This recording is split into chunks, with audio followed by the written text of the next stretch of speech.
welcome to Championship Wrestling 81. I'm Gordon Soley, your host. With me right now, Jerry Briscoe, the World Junior Heavyweight Wrestling Champion, and our Take 5 expert, Barbara Clary. And Jerry, I know, of course, that you've been receiving challenges, and very shortly you leave for a worldwide tour. That's right, Gordon. I'm looking real forward to the tour. But on today, we got a couple of boys here today.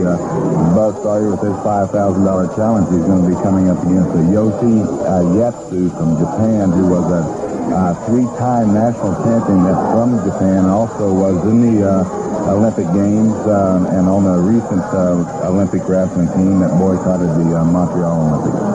He is quite an outstanding athlete, and that should be a real test indeed for one Buzz Sawyer. And, of course, Barbara, I know that your mail this week has been pretty heavily in favor of another newcomer. Yes, it certainly has. We're talking about Ron Ritchie, who hails from Winnipeg, Canada. He impressed everyone last week with his victory over Bobby Jaggers and Steve Cyber, but he has a sort of controversial maneuver or tactic, which he calls the top body block, where he goes from the top rope and lands on top of his opponent to get the pin. Now, my letters have been about 95-1 from the fans and the viewers in favor of this. Right now you can see how he just goes from the top rope and just lands right on top of his opponents and renders them helpless. He's an all-around athlete. He played hockey, football, wrestled in high school and in college. Here, of course, I think, ladies, is exactly where the controversy stems from, Barbara. Here's where Ron Ritchie charges to the outside, not terribly unlike the situation revolving around the former world heavyweight champion Harley Race, who has that dive off the top rope there. You see him in that crossbody block.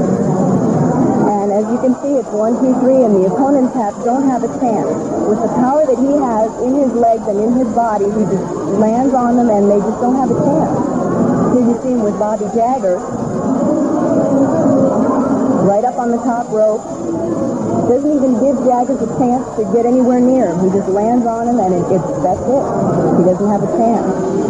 You say, of course, that your mail has been running predominantly in favor of Ron Ritchie and in favor of the situation. Yes, there aren't very many people who aren't in favor of him. Of course, Steve Seibert has filed a protest with the NWA against Ron Ritchie, but it's up to the NWA right now. It is indeed. It is up to the NWA, and I might just point out, too, that we have a very special challenge here today. Dusty Rhodes and Bugsy McGraw have challenged the Assassins 1 and 2. And we're going to be seeing that match, hopefully, right after we pause for these words.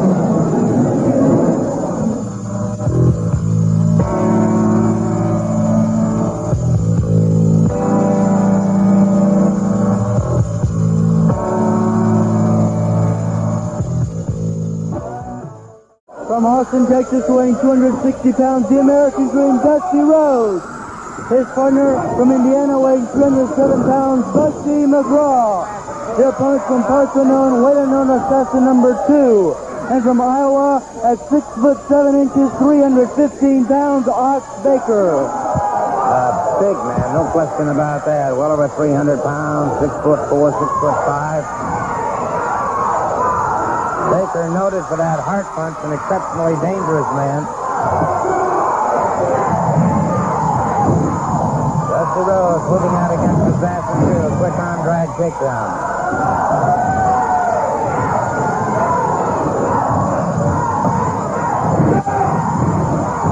Once again, collar and elbow back into an arm drag takedown, and Rhodes back on his feet.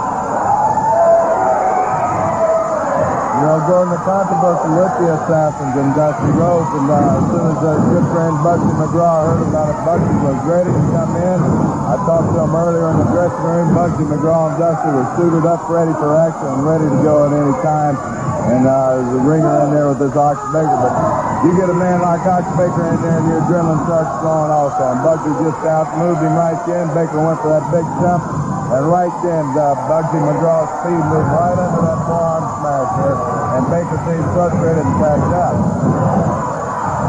Assassin 2 moves back into the ring.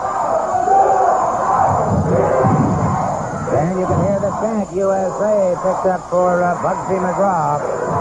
And it is McGraw circling Assassin 2. They lock up collar and elbow once again. McGraw just flat powered him off.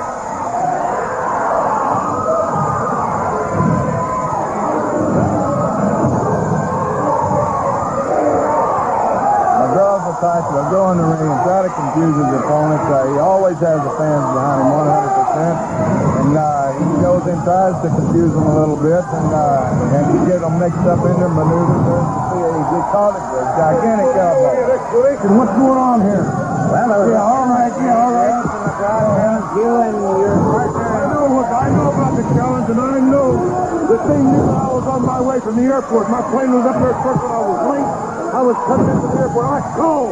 They knew I was going to be late. They went ahead with the match anyway because they didn't want me in there. That's obvious to me they didn't want me in there. I'll guarantee they don't. All they want to do is run their mouth, try to make people believe how tough they are. And they're not tough. They're yellow. I guarantee you they don't want me in there. Well, that's the words of the assassin who claims he's late from riding here on that airplane. And, wait a minute, the assassin has just charged the ring. He has caught Bugsy McGraw with that briefcase. Rhodes outside the ring, and it is the assassin continuing to punish Bugsy McGraw. And wait a minute, here comes Dusty Rhodes. Rhodes has just hit the ring.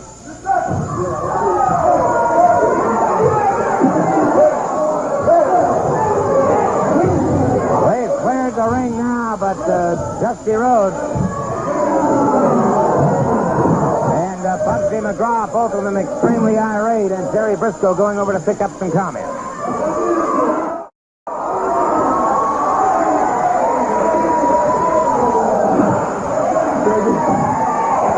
Bugsy Assassin #1 come out there. He said he was up in the air flying around in the airplane and his plane was late. Yeah. Excuse me. He's flying around. Flying around on my head, you understand? You know, this has just really got to come down to reality. You know, what my reality is part of Florida. Understand? The greater part of my reality is Florida. But you understand, when I made my stand, I made my stand right here in Florida. That's right. And the people stood with me, stood behind me. My God. When I said I'm tired of taking all this crap, when I said I'm tired of taking all this abuse, when I'm tired of being pushed around, the people stood with me, not only stood with me, but stood for themselves. I've been karate chopped till I thought my head would fall off. I've been kicked in the groin. I've been sucker punched in bars by so-called tough guys that didn't mean nothing. And now I got sucker punched with a so-called briefcase that had to be full of lead or rocks or something. Bust my head open, you understand? It's really come down to this, Florida. Believe me, I got something to say to you. And I've never been ashamed of the things I say. I've never been a jive talker. Because you can look at me right in my own eyes, and you can know the things I say, and the things I believe, the things I say are the things I feel. Assassin, you want to get heavy. There's nothing heavier, you understand, than my life. There's nothing heavier in this world than life. And life surrounds us at all times. So you better be ready at all times. Because it's coming to you just as sure as my reality is right here in full. Thank you, Bugsy. We'll be back after these messages.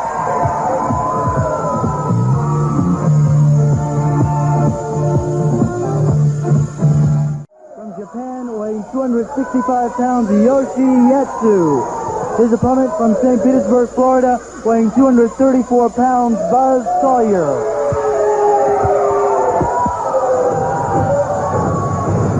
$5,000 challenge match. Of course, the challenge put out by Buzz Sawyer, I'm sure many of you are familiar with, $5,000 from a qualified opponent. And his opponent today is certainly more than qualified. Yoshi Yatsu from Tokyo, Japan, a graduate of Nippon University in phys ed. His degree went on to the Montreal Olympics in 1976. Was in the Olympic boycott. A parliamentary takedown by Sawyer. Yatsu, 5-time national champion, a double dynamite individual, Jerry, a dangerous man. Well, that's right, Gordon. Both of these men are very well qualified. Buzz Sawyer being a junior amateur national champion. He won at the junior nationals in Iowa City a few years back. Of course, as you said, the Yatsu has this beautiful double-leg takedown there. Drove right through on Buzz Sawyer. You saw the power coming in there. If Yatsu, I might add, you see a tight waist and roll there, and that is made famous by the Japanese wrestlers. He goes for the head now. He'll try a similar type maneuver. He didn't this time, but in the past, you see, you get a little style from these Japanese that you know him. You see Buzz Sawyer knows he has his hands full, and he backs out right there. But what I was going to say is Yatsu's coach was a former Oklahoma State team member with my brother Jack, Yoshio Yutaki, who was a two-time Olympic champion for his country of Japan, three-time NCAA champion. You see a beautiful leg sweep and a trip right back in there. Yatsu certainly knows his wrestling, and Buzz Sawyer, who is no stranger to it, has got his hands full, and he's on his back, and he knows that's not the place where he wants to be, and he's going to have to get off of it if he's going to have any kind of offense at all for this young Japanese man. Certainly no question about that. And I might just point out that Sawyer's stipulate. Look at this, the way he took that one near like tried to get him to a cradle, and once again, there's three into a roll. There's what I was thinking of earlier. You grab the head, you just turn into a side roll there, Gordon, and it takes the entire body. When you control the head, you control the entire body. It's what all great amateur coaches teach you. Control the head. Once you get the head down or in a position, you can control the whole body, and Yatsu certainly had Buzz Sawyer under control. Sawyer, of course, must have a worthy opponent. Secondly, the match must be conducted under NWA professional wrestling rules and regulations. Now Sawyer with a bear hug on Yatsu. So he goes up. Beautiful. Belly to back to play. And, well, you talk about got his foot on the rope. Sawyer, his foot on the rope.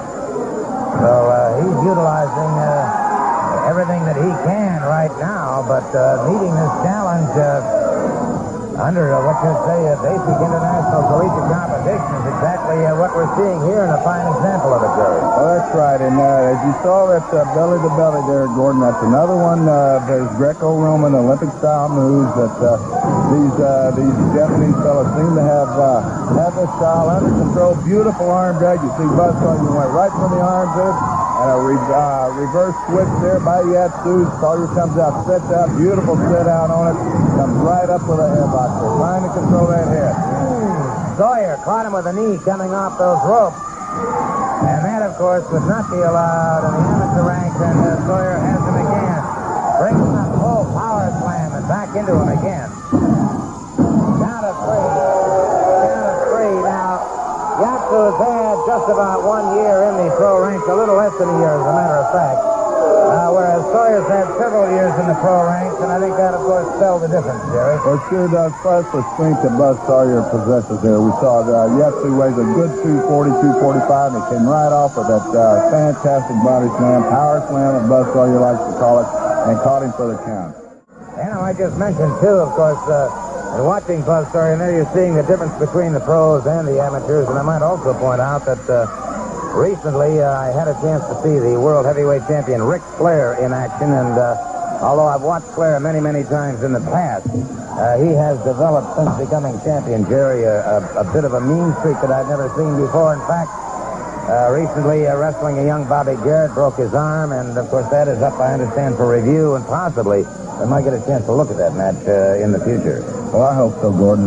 Ric Flair has got a lot of pressure on him now. It's all coming down to that strap of gold he's wearing around his waist, and to retain that, he's going to have to get a mean streak in him. As Dusty Rhodes, Jack Briscoe, Harley Race, Fonz, they all know that you've got to have that mean streak if you're going to remain champion. Certainly no question about that. We have a six-man tag team match coming up right after we pause for these words.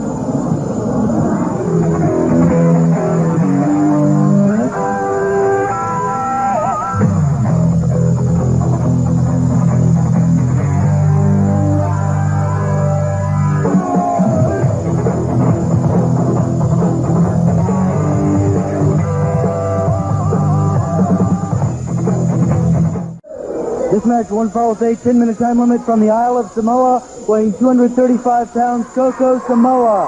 His partner from Havana, Cuba, weighing 236 pounds, El Gran Apollo. And from Cleveland, Ohio, weighing 245 pounds, Charlie Cook. Their opponent from St. Joe, Missouri, weighing 265 pounds, Steve Seibert. And from New Zealand at a combined weight of 498 pounds, the Kiwi Sheepherders.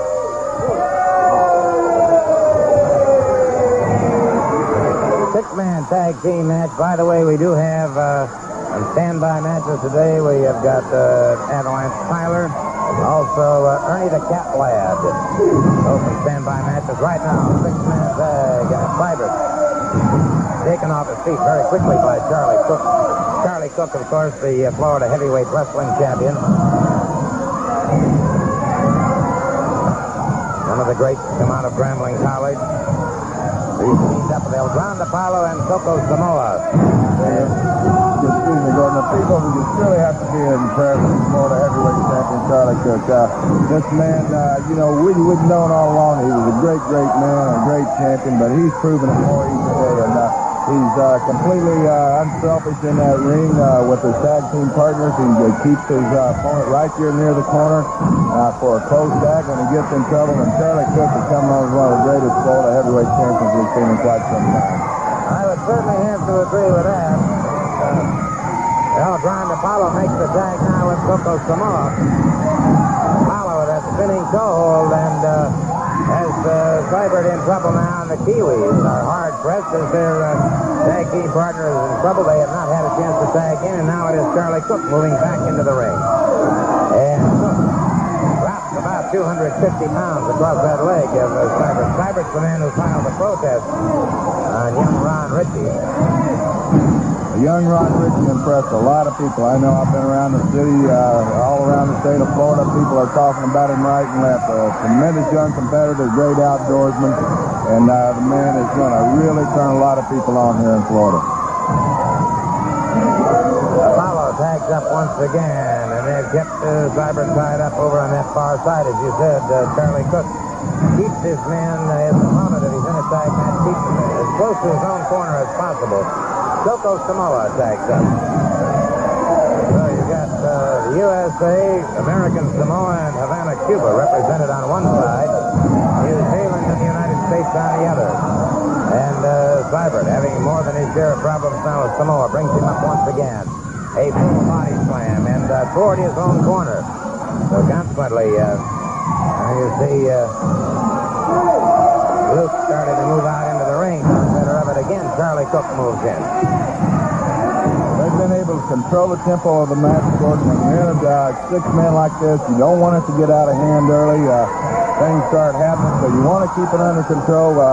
Cook, Coco, and Apollo are keeping the man right in the corner, knowing their position in the ring. They have not given Seibert a chance to get over to the Kiwis. The Kiwi might have a little lack of communication with them, but they keep throwing them back. There was no tag made there. Referee Bill Alfonso doing the proper job, pushing the Kiwis back out of the ring. And the Kiwis totally irate now as they see that Seibert is getting the worst of it here as they continue to tag in and out on him. Samoa down across that leg, and Seibert's going to have a real problem trying to get back to his feet. And Jonathan of the Kiwi starts to move in. El Grande Apollo back into the ring. Seibert has had little or no chance whatsoever to get over to tag up. This time he tried. He's trying again and makes the tag this time. Jonathan, Maniac Jonathan of the Kiwis. Beautiful lecture. Charlie Cook moves into the ring now, having made the tag with El Grande Apollo, and Cook punishing the left leg. And so the same tactics they were using on Seibert, they're now using on Jonathan. Well, that's right, Gordon. Something successful, you go with them. That leg was successful with Seibert. They keep attacking that leg, and the main thing about it is they're keeping him in the corner, but Jonathan Maniac come right back. Coco right back in for a leg trip, and here comes Charlie back in with that big 14 right in the thigh.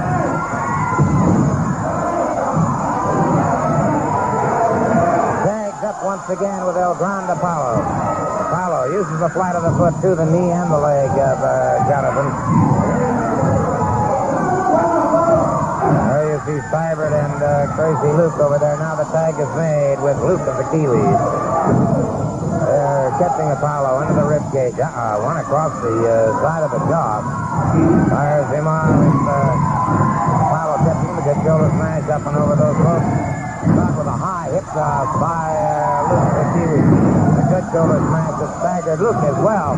Seat drop by Apollo. Apollo has him high back drop.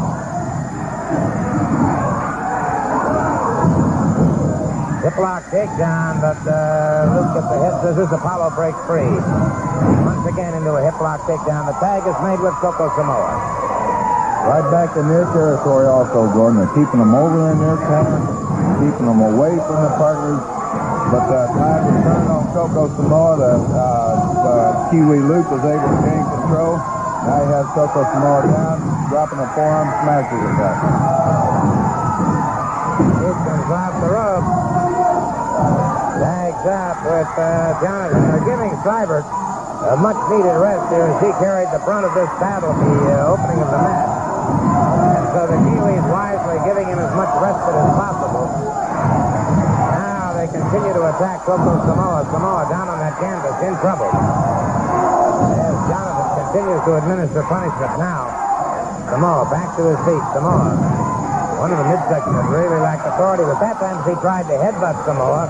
It was Jonathan feeling the pain from that, and now Seibert back into the ring. They were going right towards on Coco Samoa, the abdominal section, plus the throat, trying to knock the wind out, trying to keep that circulation down. And they succeeded with Coco Samoa, but Coco Samoa's the type that can suck him up at any time and really far out of there. But he's in a bad situation. He's in the corner with three rough, rugged men who want nothing but to beat him. He was dazed and went toward the wrong corner, and that's what spelled trouble. Samoa drove those knees into the midsection of Jonathan.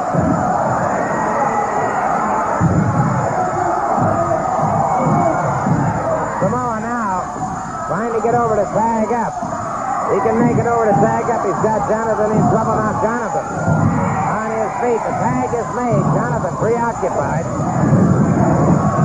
And it is Charlie Cook out there. Good shoulder block by Charlie Cook. Drop kick that puts Crazy loose to the canvas. The tag is made in Seibert. Tags up. He's Seibert. Charlie Cook. Back to some of those football tactics now. And now as the Kiwi started to come in, Samoa on a Grand Apollo broke that up, and Charlie Cook meantime has Seibert down for a pinning combination. And Apollo and Coco keeping the deck cleared. But Charlie Cook scores the pinfall and scores the victory. So in the six-man tag, El Grand Apollo, Coco Samoa, and Charlie Cook are the winners.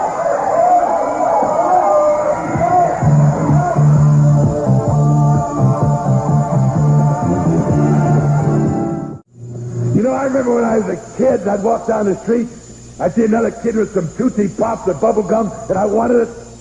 I used to cuff him upside the head and take it away from him. Well, Charlie Cook, they tell me you got the Florida heavyweight belt. Well, I want that belt, Charlie Cook. And if I got to cuff you upside the head a couple of times or put this heart punch on you to take that belt away from you, that's exactly what I do, because I like to beat people up, Charlie Cook, and I think I'll beat you up and take that belt away from you. You know, hate is a disease that eats away at your stomach. It eats away at your brain. And it's been eating away at me, my whole entire body. But from that disease, I've found strength. Strength to carry on, strength to carry on the fight. To nail Dusty Rhodes, to take him out. And now, Bugsy McGraw has seen fit to wave the flag in Dusty Rhodes' behalf. You wave all the flags you want. Because what you've received from me so far, McGraw, it's only a sample. Only a sample of what's going to happen to you. You take the part of Dusty Rhodes, and I'll put you in the same category as I do Rhodes.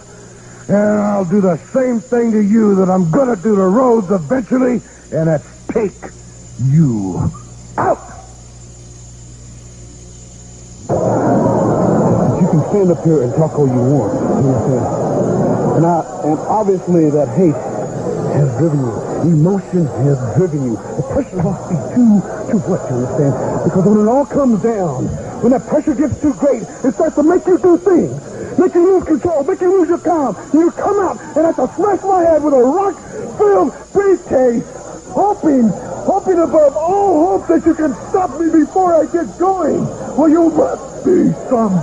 so foolish and caught. Here I stand, brother, and I see my life substance cascade down my face, brother. And I'm going to see what it feels like to you when I make the same thing happen up on your body. From Ohio, weighing 207 pounds, Rhodes. His opponent from Atlantic City, New Jersey, weighing 245 pounds, J.J. Dillon.